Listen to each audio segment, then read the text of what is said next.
Time now for your community focus. Soccer, baseball, and pickleball. What do they all have in common? Turns out Pawtucket. Joining me now, Pawtucket Mayor Donald Grebien. Thanks so much for being here. Kim, great to be here with you, and thank you. So I want to start on the topic of baseball. The city held its farewell to McCoy Stadium earlier this month, but as we've reported, a billionaire with some ties to Rhode Island is trying to save the stadium. I spoke with his group earlier today. They said they had a meeting with you. They gave you a proposal on how to move forward. What did they say? Where do things stand? So we had great conversation between the city and them, and the council president as well. And what we've made clear to them is, McCoy is going to be a school site. It needs to be a school site. How do we merge it, and were they willing to merge it? And they gave some ideas. They have nonprofits. They're very focused in on education. So we've seen that there's going to be an alignment to look at and see if we can keep most of McCoy, to also put the high school there. So they're meeting with our engineers and consultants and the school department's engineers.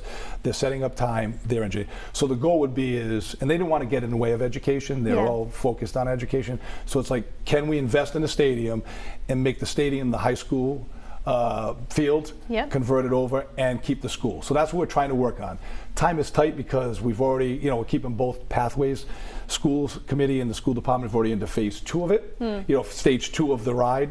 And so the window is narrow. They know that. So hopefully, I say weeks, the time is tight. So we're all trying to push each other. So we would hope and get a proposal that we can make it all work. And if not, they've made it clear that they're not going to get in the way of the school or education. So we're trying to make it work. So just quickly before we move on, how likely is it then that McCoy will be saved, at least in some part?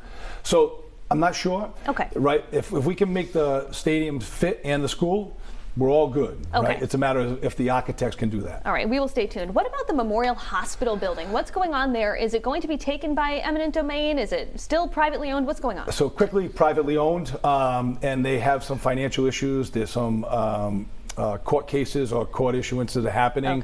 Okay. But right now it's privately owned. The city has no control over that, if you will, and it's in the court system right now, and they're trying to hash out who's got ownership. Right, the banks are looking to foreclose. They're trying to do a friendly foreclosure. So it's all in the court system right now, separate and apart. What we're doing is to make sure that we don't get something or someone that really isn't wanted in the city, or the right next step is we want to protect the neighborhood. So we have attorneys on board verifying and watching every move to make sure that it's not something that the city doesn't want. And because we've got a great community, single family homes around there. Okay, let's talk about Tidewater. The developer of the Pawtucket Soccer Stadium said the public-private deal is slated to close sometime around October. This is some reporting that was done by my colleague Eli Sherman. Is that still the timeline? Yeah, I mean, it's great news. Finally, the developer, the folks have, the Fortuitous Group have all of their private financing, the equity in line. They've showing that through all, the attorneys are dealing with it. But they've put in about $30 million to date. We're looking at having the construction back on the site. They've got a little bit happening, but really aggressive in October. And we're going to be out to bond, hopefully. Right now, everything's in line, so it's now on the attorneys, the underwriters.